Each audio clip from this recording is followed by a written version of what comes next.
Welcome to episode 30 of the Mutant Blitz Podcast. I'm your host, Josh Hennig. On this episode of the podcast, I'm going to give you some perspective on Doug Pederson as the Eagles reach the postseason for the second straight year. Also, my review of Aquaman the movie, and a look around the NFL with all the openings for head coaches around the league. So let's open up a cold one and get started on episode 30 of the Mutant Blitz Podcast.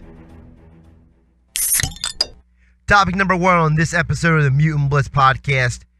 I want to touch on a topic that hasn't been discussed on enough, in my opinion, not touched on enough, during this Eagles run to the postseason. You know, the Eagles, a lot of people left them dead and buried after the two Cowboy losses. Most people assumed that the season was done, that they didn't have a chance to resurrect their season or save it.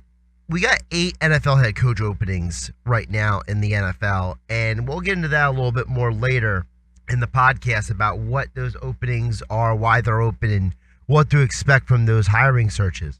But I wanted to emphasize the fact that with all the love that Nick Foles is getting, all the love that Zach Ertz has gotten because of his record-breaking season and the play of Alshon Jeffrey, how much better the defense has played over the last 3 weeks. What is easily overlooked is the fact that Doug Pederson, now in his third year with the Philadelphia Eagles, has not just won the Super Bowl, but led them back to the postseason next year. That in and of itself is a difficult accomplishment. And the reason why I want to emphasize that is because historically, the teams that have made it to the Super Bowl and won it have not been making the playoffs next year. Unless your name is the Patriots and the Seahawks, you're not seeing the postseason the next year. Broncos won the Super Bowl. Panthers lost it. Neither one of them in the postseason next year. Ravens won Super Bowl 47. Didn't get to the postseason next year. Giants won Super Bowl 46. Didn't get to the postseason. Packers next year went 15-1. Lost in the first round of the postseason. In recent history, winning the Super Bowl is no guarantee you'll be in the playoffs next year. So Doug Pederson has already bucked the trend with that. Pederson is also now 29-19 as the Eagles head coach in the regular season. He has had back-to-back winning seasons, back-to-back playoff appearances. And to some people that may seem like, well, that kind of goes along with Doug's concept of this is the new norm. But I think that's too basic of an understanding of what's going on in Philadelphia. 8 other franchises are looking for head coaches, as Temple is looking for a new football coach and West Virginia is looking for a new football coach in the college ranks. I must remind you that Doug Pederson wasn't the Eagles' first or second or maybe even third choice when it came to this job. The in-house interview is Deuce Staley. Then they interviewed Adam Gase. Then they interviewed Ben McAdoo. They wanted to interview and talk with Tom Coughlin. Doug Pederson came in after all of those guys already came through the building. Similar to how Frank Reich got the job in Indianapolis, he was the last man to be interviewed. Doug Pederson the same way in Philadelphia. The same Doug Pederson who was told that he was the least qualified by Michael Lombardi. The same Michael Lombardi who hired Lane Kiffin to be the Raiders head coach. Doug Pederson has taken a lot of criticism during his time as head coach. During his first season in Philadelphia, Doug Pederson was made fun of for the fact that he was not a great orator. He wasn't a great linguist at the podium. He wasn't catchy and pithy like Chip Kelly was. He didn't have a bunch of great one-liners like Andy Reid did that he would fall back on all the time. And people made fun of him for that. People made fun of him for the fact that he would go for it on fourth down. He would go for 2-point conversions. People said he was too much of a risk taker. He was too much of a gambler when it came to his football team. But all the things that made Doug Pederson who he is the reason why the Eagles won the Super Bowl last year. And also for what Doug is, why the Eagles started out slowly this year and got better as the season progressed. Despite what the fans may scream, Carson Wentz did not have a bad season, but he did get better as the season went along. Zach Ertz had a record-breaking season. Fletcher Cox is a Pro Bowler for a good reason. And Michael Bennett should be in the Pro Bowl as well. Doug Pederson's grasp on communicating with players, understanding his locker room, trying to bring out the best in the players he has on the football team, should not just be commended, but recognized that this guy is one of the better head coaches in the NFL. Yeah, he only has 3 years under his belt. But after the obvious names out there, who do you really want instead of Doug Pederson? Who would you really pick instead of Doug Pederson to be a head coach? Taking away names like Bill Belichick and Pete Carroll, would you rather have Doug Pederson or Mike Tomlin? Would you rather have Doug Pederson or Andy Reid? Would you rather have Doug Pederson or Matt Nagy? Doug Pederson or Sean McVay? Doug Pederson or Dan Quinn? Ron Rivera? Mike Zimmer? Jason Garrett?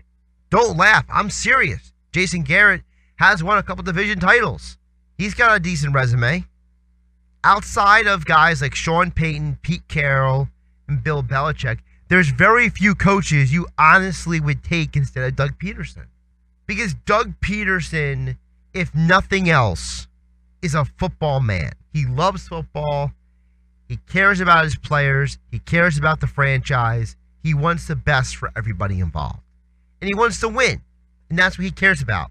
When the media was hounding him with questions about Carson Wentz, what did he say? Did you guys forget we have a football game this Sunday against the Rams? And on one hand, it seemed like a man who was ticked off and was just in a bad mood. But the reality is that Doug was right. Doug's mindset is on the next game. Doug's mindset is on the next game plan. Doug's mind is always looking toward what is the most important thing at that moment. And it wasn't Carson Wentz. But the media wanted to ask about it. At his heart, Doug Pederson is a football man first. And I don't think he gets appreciated enough because of the fact that he doesn't have this long history behind him of coaching. This is his first head coaching job in Philadelphia, in the NFL.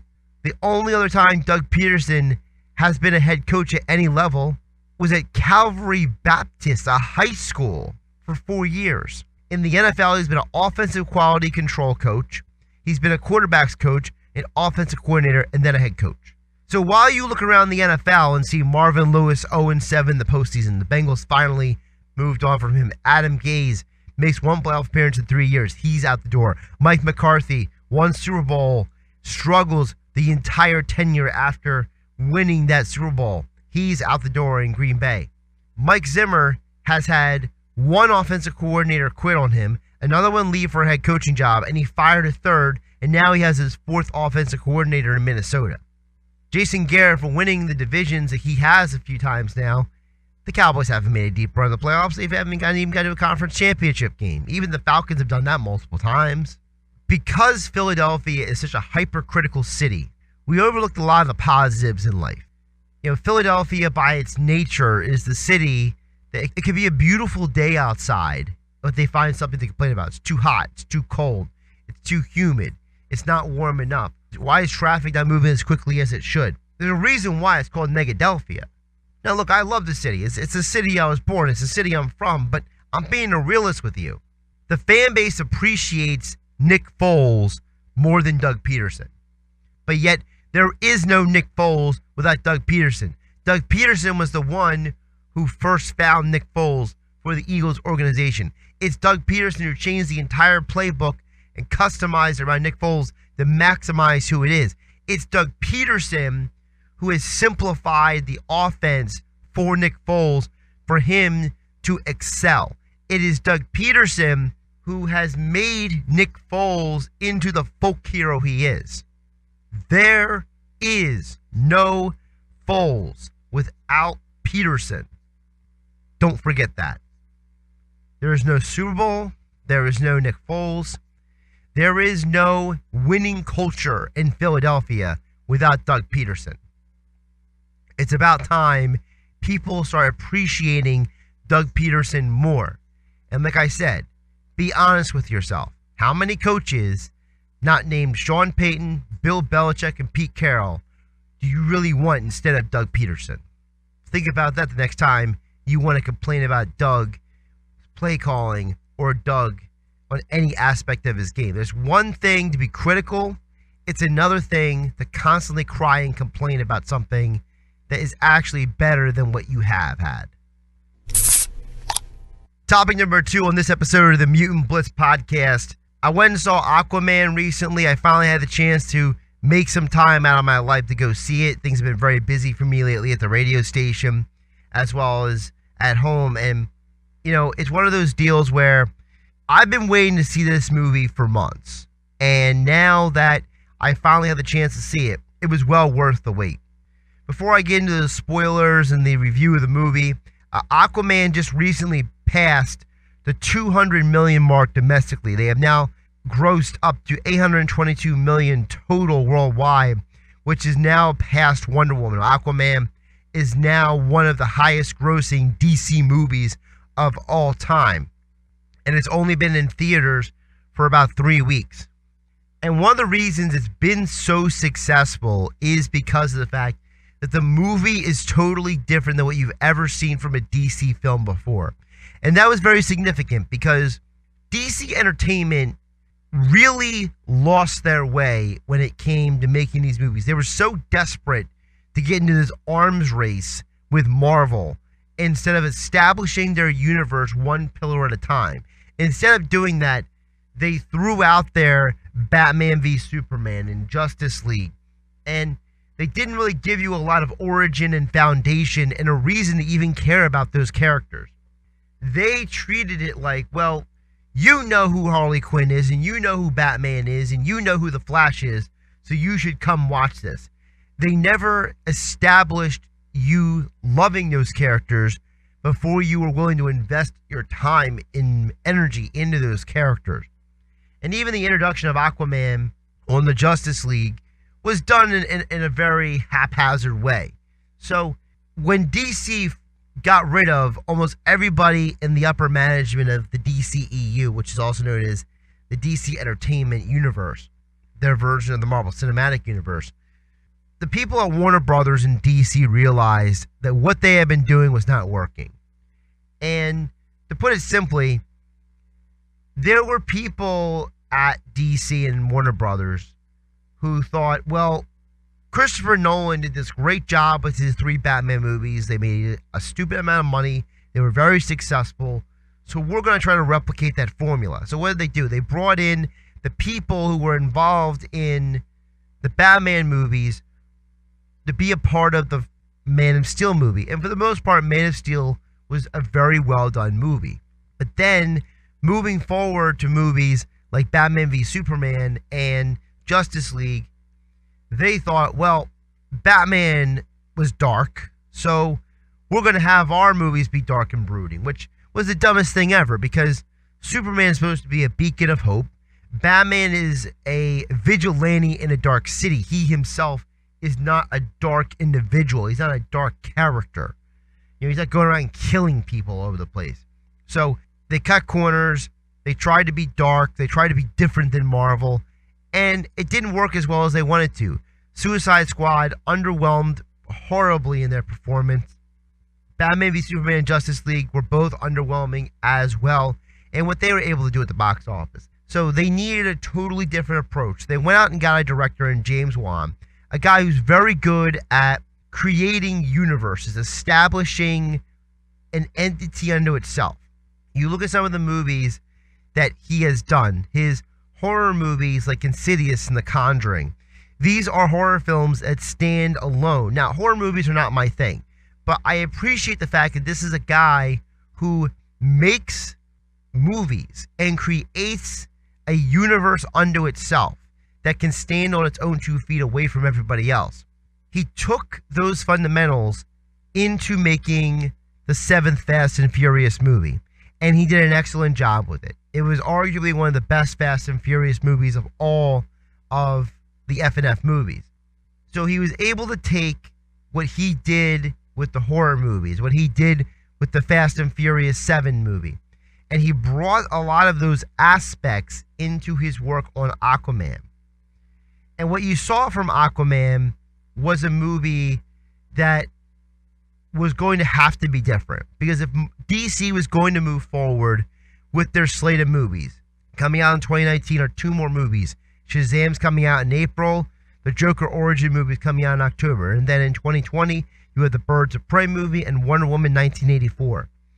So you have a bunch of movies that have nothing to do with Superman, nothing to do with Batman, not even The Flash.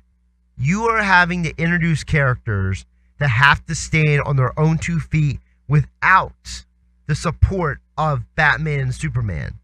This is DC's opportunity to reestablish themselves in the superhero movie market, create their own path, blaze their own trail. And Aquaman is the starting point for that change of direction. Now, spoiler warning, I am going to reveal aspects of the movie. If you don't want to be spoiled, skip to the next topic here on the podcast. Let's first start with the casting of Aquaman. I thought the casting of Aquaman was actually ingenious. I thought this is one of the best castings I have seen for a superhero comic book movie in a while.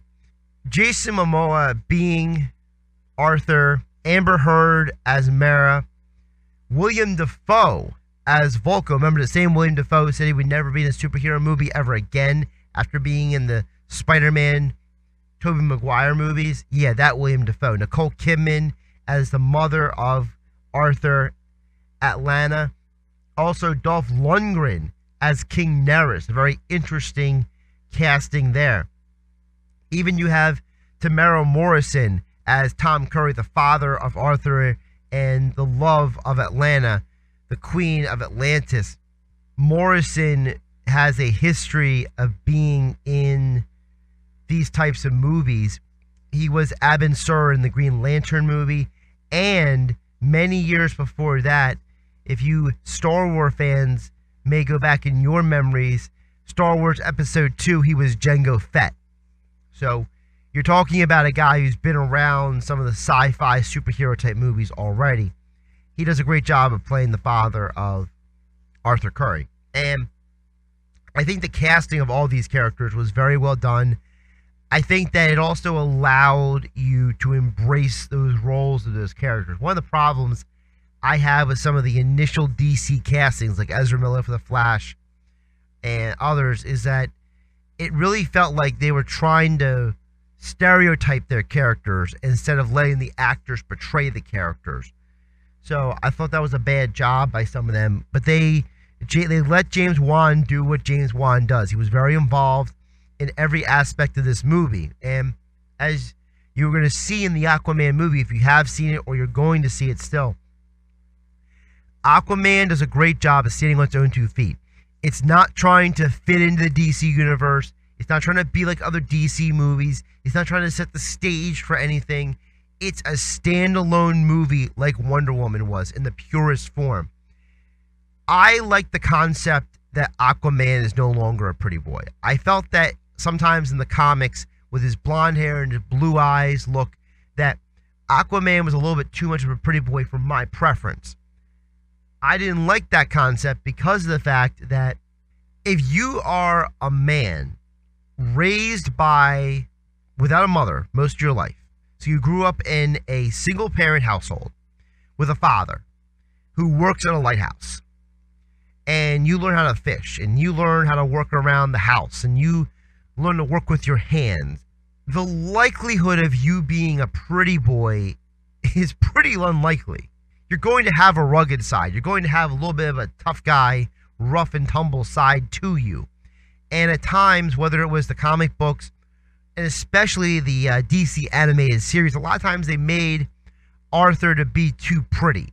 And I like the fact that Momoa is rugged, but he looks the role.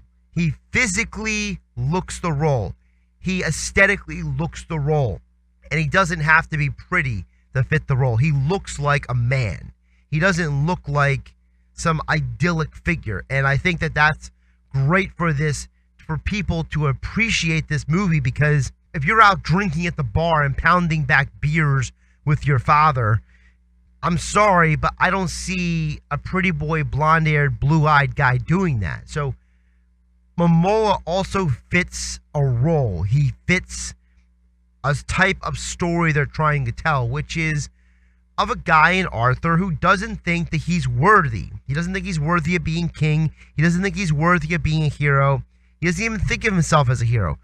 Arthur looks at himself as somebody who's just trying to do the right thing. And that's very different than other superheroes that have been betrayed. There was an attitude in the Man of Steel of, you have a higher calling, does Kal-El. Batman is the product of his parents being murdered and him exacting justice on the underworld that took away his family from him. The Flash was a creation of a random series of scientific events to a guy who understands science. There was all these things that created those superheroes to be what they are in the DC universe, whereas Aquaman never thought of himself as what he was going to become. And that was refreshing. And then you saw, or very early in the movie, how Atlanta, the mother of Arthur, the queen of Atlantis, met Tom Curry, that they fell in love, that they had the kid, that then she had to go back to Atlantis, and then how she sent Volko, who was William Dafoe, to train Arthur.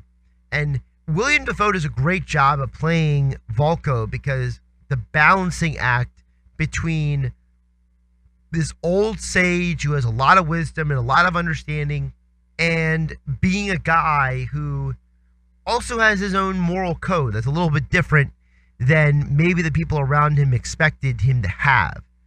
And I think he does a great job at fulfilling that role. Amber Heard being Mara was a perfect role. I never thought of her that she actually would look that sharp as a redhead, but she looks absolutely stunning in the character of Mara. She does a great job with the role, and she also allows the role to be believable. I wish they would have explained her abilities. They don't do that in the movie at all. They kind of leave it open-ended, like, oh, she's from Atlantis, so this is her skill set. They don't explain to people that, that she was trained, that she has a history of being able to do what she can do with water, and that she was trained to be able to do things. And some of the training was from Arthur's mother, actually, in the comics. So they don't really get into that. I thought that was a loophole they could have explained a little bit better. Like, at some point, maybe Arthur should turn to Mary. It's like, how are you able to do all these things? It's kind of just assumed that, well, Atlanteans have abilities, and this is hers. And I thought that was kind of a very soft, weak way of going about it. But she does a great job with the role. I can't knock her for that. She's very great with that. I was not expecting to see Dolph Lundgren as King Nereus in this movie. That definitely threw me for a bit of a curveball. I really tried to go into this movie as open-minded and as not knowing too much about the movie as possible. And when I saw Dolph, remember, I just saw Creed 2, which was also excellent, just about a month earlier. So now I see Dolph Lundgren in another movie, and in a superhero movie a month later. I'm like, wait a minute, what's going on here? So that was definitely a surprise for me. I was not expecting that. So that was a bit of a very cool, interesting twist for me. Lundgren does a good job with King Nereus. He physically looks like the role. He sounds like the role. It's just a very, very, very good job. And then I thought it was interesting the casting of King Orn. Patrick Wilson as King Orn. He's been in a few different James Wan movies already. He was in The Conjuring 2. He was in Insidious Chapter 2. So he's been in some, in The Conjuring 1 as well. He's been in some of the horror films that James Wan does. He was already familiar with what James Wan likes to do. But you also look at what Patrick Wilson has been in outside of those movies. He was in The A-Team as Lynch. He was also in Watchmen, the movie. So this is a guy who's played a lot of different roles himself, a lot of variety of roles. And in many ways, he is the villain of the movie. King Orn is known in the comics for wanting to destroy the land dwellers, as they call them, at certain parts of the movie. And I thought that was a very interesting role for him. He owns it. There are scenes that he steals the scene from everyone. He is in scenes where it's him, William Dafoe, Dolph Lundgren, and Amber Heard all on the set all at the same time. Patrick Wilson steals the scenes. I may have to modify my list of greatest villains of all time. I made a list earlier this year on the podcast of my top 10 greatest comic book superhero movie villains of all time. I may have to make an adjustment. I need to make a change because, oh my goodness, he was incredible. He owned so many scenes. And then the other villain of the movie, Manta, played by a more of a new actor on the movie scene, Yahya Abdul-Mateen. This is a guy who has not been around the movie world long. He's been in only a handful of movies. He was in The Greatest Showman as W.D. Wheeler. He was in Baywatch as Sergeant Ellerby. So 2 very different movies than what Aquaman was he's already been in. And he did a great job at Manta as well. So the casting of the movie helped make the movie great. It helped make the movie more enjoyable because these are characters playing roles that there's just a part of you that's saying, yes, I see it. I visually see you as this character. I visually believe you can be this character. I know some people are complaining the movie is a little long. I don't really care about that. There was a time that everything was long. The Godfather is 4 hours? Scarface is 3 hours. I'm not as concerned about a movie being long as I am about the quality of it. And I thought Aquaman was definitely quality. I thought it was interesting that they used the pollution topic as a point in the movie. Not as much to preach to people about pollution, but to kind of have a conversation about what orange beef is with the land dwellers and with the people on the surface. I thought the visual effects were incredible. This is probably one of the best visual effect and colorful movies that we have seen of all the comic book movies. It definitely had a feel of a little bit color-wise and visually of Avatar. And I described to somebody after the movie, I said, look, I kind of felt like Aquaman took some cues from Avatar and Star Wars, and the fact that those movies, their universes are so different, and the visual of the people and the colors and the environment, it's so unique. And Aquaman does an excellent job with that. It takes the fantasy world of Atlantis and the underworld and the underwater and the creatures and the people, and it really brings them to life. The story as a whole, I thought was a solidly done story. It basically tells the story of Aquaman. He's starting to develop a bit of a reputation as he helps some people. He creates an enemy in Manta by letting his father die when he probably could have helped them. And in the process, he is out drinking with his own father. Him and his father are going home from the bar. King Orn unleashes one of his attacks on the surface, almost kills Tom Curry. And in the process of Aquaman trying to save his father, Mera shows up to help them, even though Aquaman earlier turned to her and said, look, I appreciate you coming to find me, but I have no interest in being involved in stopping your war or being involved in Atlantis affairs. In the process, he finds out about a trident they have to go find, and in the process, he apparently has spent most of his life thinking his mother was killed. When he finds her later in the movie, she's alive at the location of the hidden sea where the trident is. And through the movie, they kind of explain the concept of Aquaman talking to fish, not as much as a Dr. Dolittle type of talking to animals, but as a more of, I can hear your thoughts, you can hear my thoughts kind of deal. Which is a very different thing than how Aquaman had been portrayed by certain comic books and movies and television shows over the years.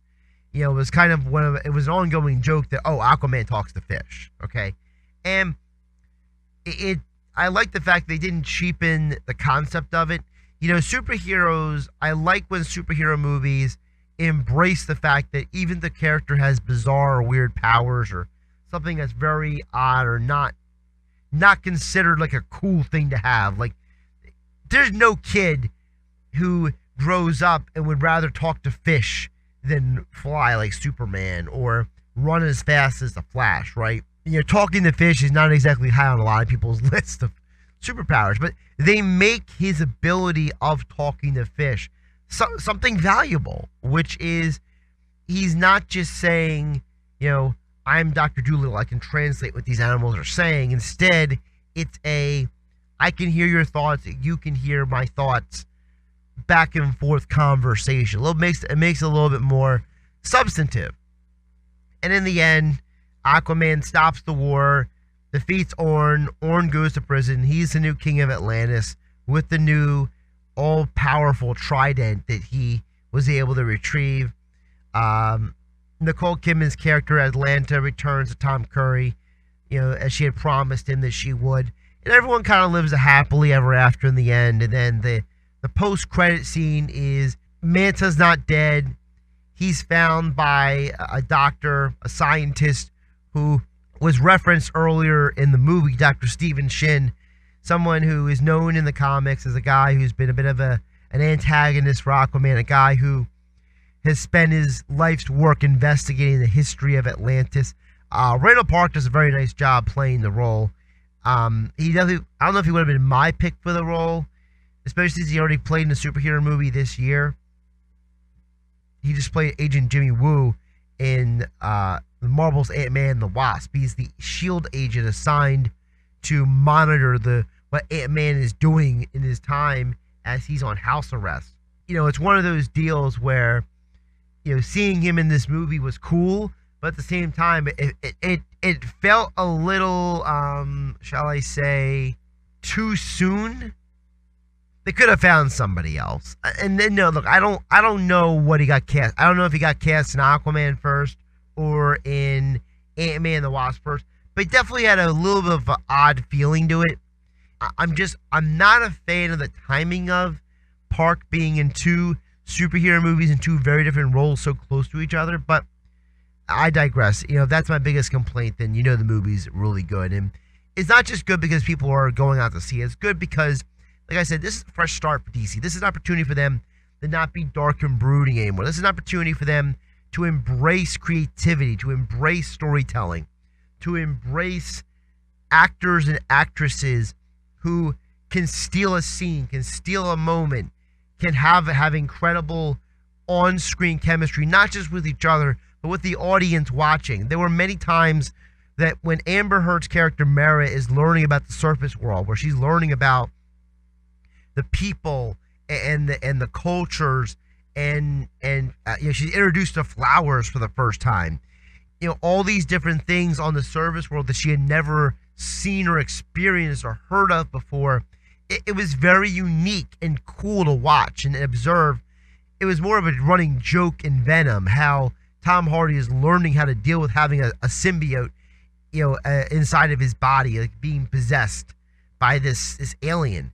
On the flip side, it was a great job by James Wan and the directors and the producers to tell this side story of Arthur Curry discovering Atlantis and him looking around and all being new and different to him. And on the flip side, Mara learning about the surface world, being exposed to things she'd never been exposed to before.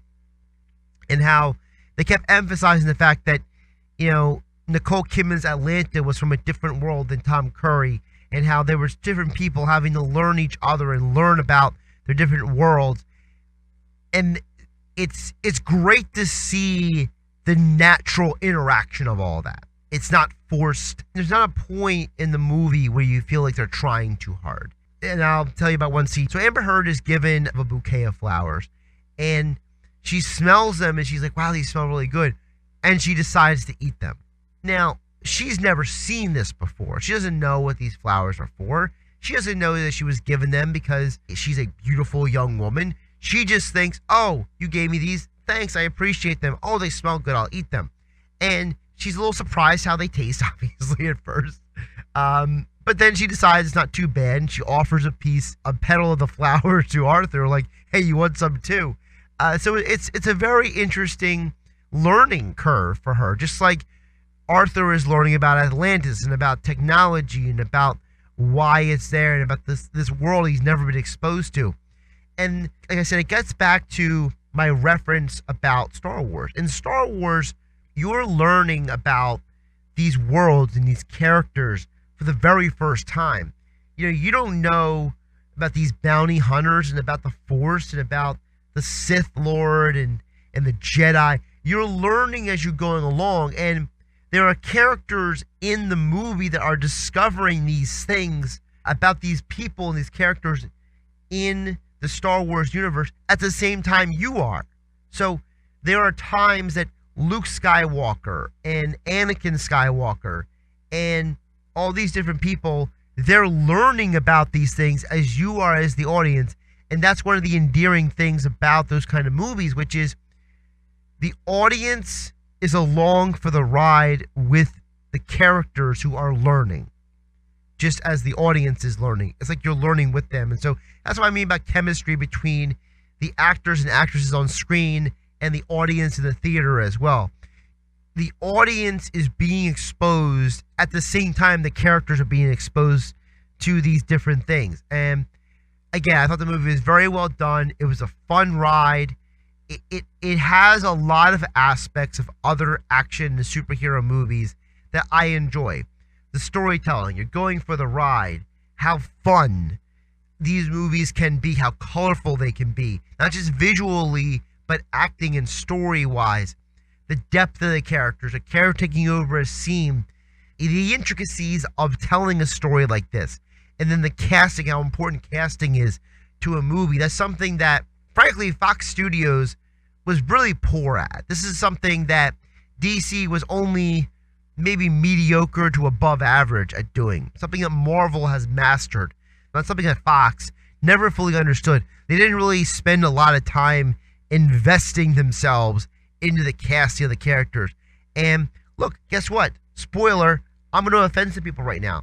I think they could have done a better job at casting Jean Grey back in the day. I don't know if Famke Janssen was always the best Jean Grey. I think that was a casting of convenience, more so of a casting of this is the best person for the role. Now, today, a lot of you view her as iconic because that's the first Jean Grey you ever saw on the big screen. But in reality, if you go through the comics and if you go watch the movies again with a naked eye, you realize that maybe she wasn't the best person for the role. And she wasn't put in the best position in that role either at times. Patrick Stewart was a great casting, but he's visually the best. But James McAvoy did an excellent job with Charles Xavier as well, much later. Fox cast some of those other characters. It didn't really have a great impact. I think sometimes casting is an aspect that's overlooked in movies. I think what Marvel has excelled at, Aquaman matched Marvel's excellence in the casting department with all of the main characters in the movie. And I think that is something that I'm going to walk away with and appreciate the most from this movie. And that is, it wasn't just a fun story. It wasn't just great storytelling, but the cast was superb. There was never a moment where you felt the actor overwhelmed the role. There was never a moment where you thought this actor or this character is unnecessary. I felt there was such a great balance throughout the whole movie. Look, you can complain about certain things. Maybe they didn't explain Mara very well. Maybe they didn't explain Orn very well in certain areas, or maybe they could have fleshed out certain things and not gone as long with certain action sequences. The whole sequence of action in Sicily was probably about 2 to 4 minutes too long, just like the ending fight between General Zod and Superman and Man of Steel was probably about 3 to 5 minutes too long. So, yeah, these movies aren't perfect, but you should just see the movie, if for nothing else. The visual effects, the casting, and just sit back and enjoy the story. That's my biggest takeaways from Aquaman. Topic number 3 on this episode of the Mutant Blitz Podcast. I want to get into the head coach openings around the NFL. So there are now 8 NFL head coach openings. And as I mentioned Doug Pederson earlier, the number one choice of certain media people and the hype machine that's going to be around certain candidates may not be the best candidates for those particular jobs. And you look around the NFL, you look at the openings. So you have the Green Bay Packers and the Cleveland Browns. They fired both their coaches in the middle of the season. They did not wait till the season's end. On Sunday night, Dirk Cutter was fired by the Bucs, and then later Todd Bowles was fired by the Jets. The next day on Monday, which is known as Black Monday in the NFL, the Denver Broncos of Vance Joseph. Also with the Dolphins, Adam Gase, you had the quote-unquote parting of ways between Marvin Lewis and the Bengals. And then one of the little bit more surprising ones was the firing of Steve Wilkes with the Arizona Cardinals. And each opening has its own unique situation. You've heard me talk about here on the podcast after the firing of Mike McCarthy. I think that there's a certain type of coach that's needed in Green Bay. And not just a coach who can get along with Aaron Rodgers, but you also need a coach who understands the market he's going to. I think we overlook sometimes the fact that Green Bay is the smallest city of all the NFL cities. It functions much more like a college town than it does an actual metropolitan city. And I think when you start understanding that, you understand that that may not be a fit for a certain type of coach. That's why, even though for Rodgers, Josh McDaniels makes a lot of sense, also for McDaniels, I'm not sure that that environment is really a fit for him and what his expectations are of himself as a coach. Because Green Bay is not going to be a great place to get free agents. When McDaniel coached with Denver and his time as well in New England, those are places that historically have been able to get free agents. Green Bay is not one of those cities. So this is going to be more of a development of the franchise, a rebuild of talent, a retooling of the roster. You're not going to be able to just go out and get free agents and reboot each offseason where you want to. You look at a city like Green Bay, they're going to need a coach who is either an offensive mind that can vibe with Aaron Rodgers, or they're going to need a guy who's a program builder, a coach who is more of the CEO supervisor type. Even though Bill Belichick has a defensive background and Pete Carroll has a defensive background, they're not the commander-in-chief of the defense on game day. They're more so supervising and observing the environment around them, and that's a tact that Belichick specifically learned from Parcells. Parcells was not a micromanager. He only stepped in when he thought there was a problem. So, if the defense was struggling or the offense was struggling, then he'd grab his coordinator and be like, all right, tell me what's going on. We got to talk. But most of the time, they're more of like the executive types. Nick Saban is the same way in Alabama. He's the executive of the coaching staff. So Green Bay, while the young offensive genius maverick head coach may be the trendy popular pick, for Green Bay it may not be. You may need a guy who's not as flashy, who's not as flamboyant, who's not as prodigy type to be your head coach. Maybe just come in and run the organization, kind of like what Holmgren did back in the 1990s. A guy who, he comes from an offensive background. He's an offensive-minded coach, but he's also functioning as the chief executive of the football team. That may be the best kind of coach. So I'm not sure if Josh McDaniels or Adam Gase or any of those guys are really the best fit for Green Bay. There's a part of me that wonders if Green Bay might be better off getting a defensive-minded coach who's going to hire an offensive-minded, a certain type of offensive coordinator to fit with Aaron Rodgers. That's why I like the fact that they're going to interview a Brian Flores of the Patriots, their defensive coordinator and also a former linebackers coach. Maybe Maybe you need to change up the mentality in Green Bay. It's been a while since they had a defensive-minded head coach out there. This may be the time to make that change, go in a different direction. Holmgren, Mike Sherman, Mike McCarthy, these are all offensive-minded coaches. Maybe the goal for Rodgers is not to have the head of the organization be a guy who is of the same side of the ball as your star player. Maybe the goal should be instead get a defensive-minded coach who brings in an offensive mind, who that guy deals directly with Rodgers, and that's his only focus, which is the offense. Similar situation going on in Cleveland. You have a special quarterback in the organization. You're going to want to hire somebody who is going to vibe with your quarterback. And you also got to balance the fact that you have a quarterback who has just shown a lot of success with Freddie Kitchens. So do you bring in a management type coach who's going to keep Greg Williams and Freddie Kitchens in their current roles and allow for another year of evaluation? Are you going to bring in an offensive-minded guy who's going to bring in his own offensive staff and keep Greg Williams, which could be a mistake because you don't want to give a young quarterback too many different coordinators and too many different offenses in a short amount of time? Or do you look at the job that Greg Williams did and say, maybe we keep Freddie Kitchens, upgrade the staff around Freddie Kitchens, but we bring in a defensive-minded coach to run the organization and let the offense function on its own?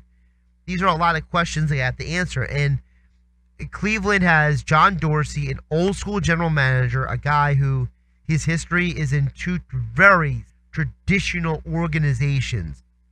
John Dorsey worked with the Packers and then the Chiefs. So you're talking about two of the oldest franchises in the NFL, and now he's with the Cleveland Browns, a franchise whose history goes very far back in the history of the NFL.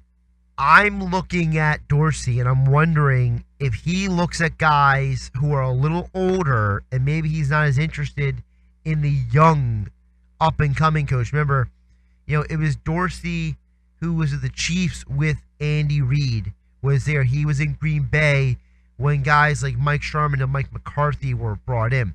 And at the time, I know people referred to Mike McCarthy as, this young offensive mind at the time. But when you really go back, you realize he was 43 years old his first season as a Packers head coach. So he wasn't really that young in terms of like Sean McVay is really young. He's 32, 33 years old. When Josh McDaniels was the head coach, he was very young. We're not talking about guys who are in their 30s, we're about their 40s and 50s for Dorsey. So, does he maybe he's not as interested in an Adam Gase or a Dak Taylor under Sean McVay out in Los Angeles. Maybe he's looking more at the Mike McCarthys of the world and a little bit older type of head coach. Or maybe he's looking to do something totally different. Maybe he's looking for the management type. I think the Browns situation is much more about what John Dorsey sees as the future of the franchise than anything else. Flip it over to the New York Jets. The New York Jets just need to do something totally different. They stuck with Todd Bowles way too long. They stuck with Rex Ryan a year too long. Bowles a year too long. I think it's time to break the mold. They got to do, I think, a little bit what the Green Bay Packers need to do. They got to do something totally different than what they've done. Enough with the defensive-minded coaches. Go out and get an offensive-minded guy who's a little bit edgy, a little bit revolutionary, someone who's got the moxie and the mental fortitude to deal with a market like New York. One of the problems with some of the coaches who have come through New York is that they can't handle the media very well. Todd Bowles was not good at handling the media. This was a guy who he would be asked questions and he would just turn around and say, well, I don't have an answer for that. That's not acceptable, Todd. Okay? That's not acceptable for you to turn to the media and say, I don't know. Look, you can think that in your head, but you can't show that kind of weakness to the New York fans and to the New York media. And then as a franchise, you got to worry about who the next head coach is in the development of Sam Darnold. That's where names like Zach Taylor of the Rams comes up. That's where some of the other names like Adam Gase and Mike McCarthy, offensive-minded coaches, are coming into the conversation. Part of me wonders, though, if someone who's maybe a little bit more out of left field, it might be a better option for this Jets team. And what I mean by a little bit more out of left field is this. If I'm the Jets, I want to interview with Todd Haley. Because Todd Haley is a guy who's been around a lot of quarterbacks. And he's been around the NFL a long time. And there's a part of me that looks at Haley and says, you know, this guy is not all bad. You know, this guy is not this horrible quarterback. He has a history of working in the Jets market. His first job as a coach in the NFL was as a wide receivers coach with the Jets in the late 90s through 2000. He's worked with the Dallas Cowboys. He was an offensive coordinator with the Cardinals. Remember, he was the O coordinator for Kurt Warner. He was the head coach in Kansas City for a very short amount of time. Realistically, he didn't get a very fair shake in Kansas City. But he was then later the offensive coordinator for Ben Roethlisberger for half a season with Baker Mayfield. And I look at Todd Haley and I wonder, you know, maybe this is a guy who has learned from some of his mistakes. You know, maybe he actually can say, hey, look, I've made some mistakes. I'm not the same guy I used to be. Yeah, I'm a little brash. I'm a little edgy. But I understand that New York is a unique market. I understand what it's like to be around a certain kind of franchise. I've been around Kurt Warner. I've been around Ben Roethlisberger. I've been around some pretty big names in the NFL. You know, he was in Kansas City with Matt Castle, and they went 10-6 his second year. So he's shown that he can win as a head coach in the NFL, and he can be successful with different types of talent. And I think that's kind of what stands out to me the most with Todd Haley, and that is he's very, very different than what the Jets organization is used to as a head coach. And I'm wondering, you're talking about a guy, he was a wide receivers coach when Drew Bledsoe and Tony Romo were in Dallas. He's worked with a lot of different quarterbacks. Maybe that variety of background might be something good for Sam Darnold to have in his corner. The Denver Broncos, that is an organization that is literally depending on John Elway to save them. Does anybody know what they're doing in that building? You have these monsters on defense, Von Miller and Bradley Chubb. You got some really talented players on defense like Chris Harris in the secondary. You have this amazing running back, this rookie running back in Phillip Lindsay. You drafted some good offensive linemen. You're building something there. But the quarterback situation is just an abomination. I mean, Trevor Siemian and Paxton Lynch and now Case Keenum, it screams they don't know what they're doing. And whoever they hire as the next head coach, he's got to be someone who, no matter who the quarterback is going to be able to assemble a staff who can just maximize whatever they have. My greatest concern with the Broncos is they're going to hire a guy who is just a yes man for Elway. You know, people keep mentioning Gary Kubiak's name again and again. You know, I think one of the reasons why he hired Vance Joseph was because of the fact that Vance was such a young coach. Vance just didn't know certain things about the NFL. John Fox had been around the NFL for decades. So, you know, maybe he was questioning Elway a little bit too much. My concern about the Broncos is he also has already said in an interview recently, John Elway, when he talked to the media, said that Adam Gase is currently not on their list of guys they're considering. Now, they've requested to interview Brian Flores. Brian Flores has no previous NFL head coaching experience. The Broncos have also requested to interview Mike Munchak. Mike Munchak is an offensive line coach. So he's more going to be an observer supervisor role for the organization, and they'll hire offensive and defensive coordinators under him who handle those things. There's a part of me that really wonders if Elway is going to hire somebody who's not going to interfere with what he's doing. Elway's a very proud man, and I I don't doubt his passion and his desire to help the Broncos get back to a championship. But I do wonder, when you listen to Elway speak, he says things sometimes that make you wonder. Like, he'll say something like, some people like to blame the head coach, and Vance Joseph is a good man, but this comes down to look at myself in the mirror. Right, because you hired Vance Joseph, and you drafted Paxton Lynch, and you signed Case Keenum to that money. You didn't have to do all those things. You had other options, and I think that that's really what it comes down to, and I really wonder if he's going to hire somebody who is going to be fresh and green like Vance Joseph, and they won't be in a position to really question Elway at all in his decision making. So that's really where my concern right now is for the Broncos. I know what they need, but I don't know if Elway wants what they need. I wonder if Elway is more interested in getting a certain type of individual and less about getting the right individual.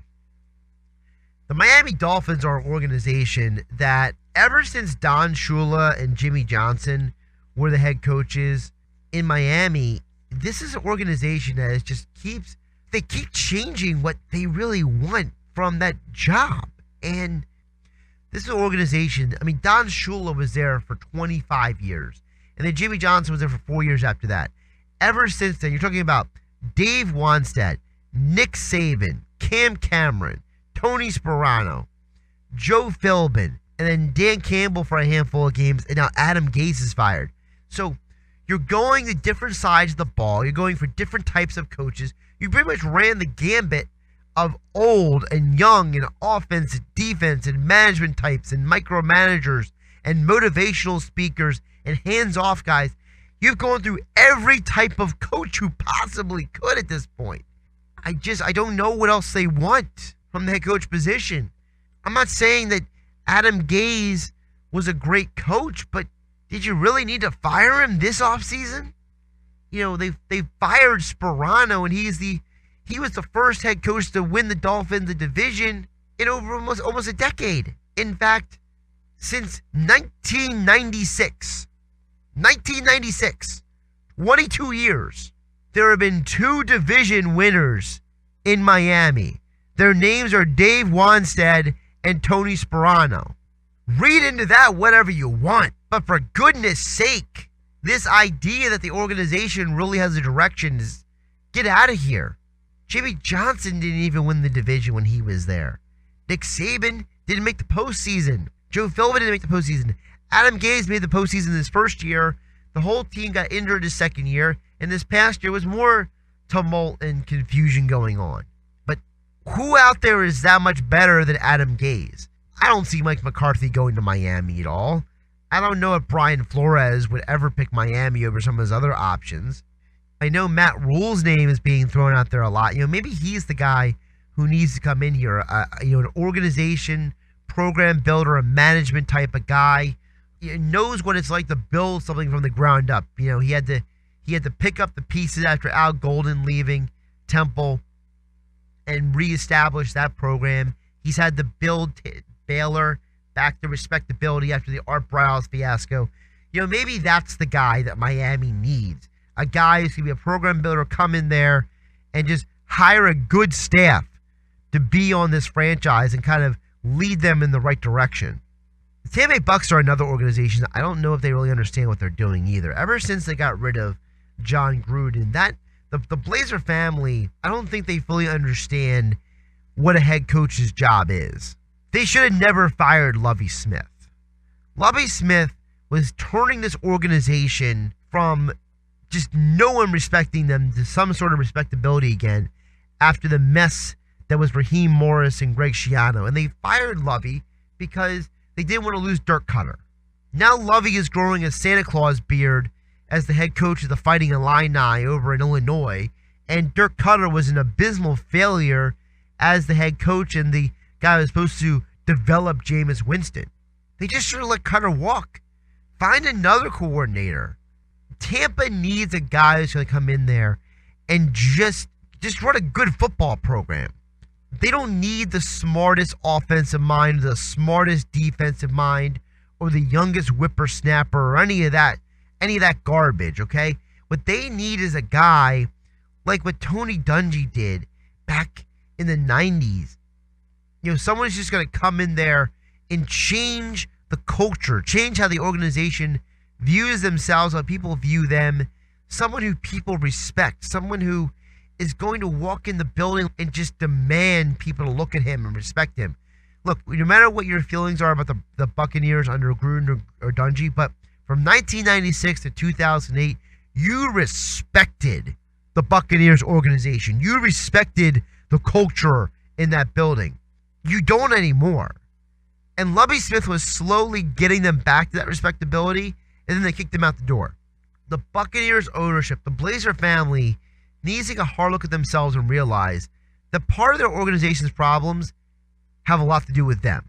It's their own fault. It's the people that they're hiring for some of these head coaching opportunities, and these head coaches are hiring for these coordinator positions. That's what's put them in this predicament. So if I'm giving the Buccaneers advice, I'm telling them to get an older coach, a guy who's going to come in and maybe manage the organization a little bit, someone who's been around the league, maybe not specifically with head coaching experience, but someone who's just been around the league for a while, someone who, has understanding of, what the league is like and what it means to build a program.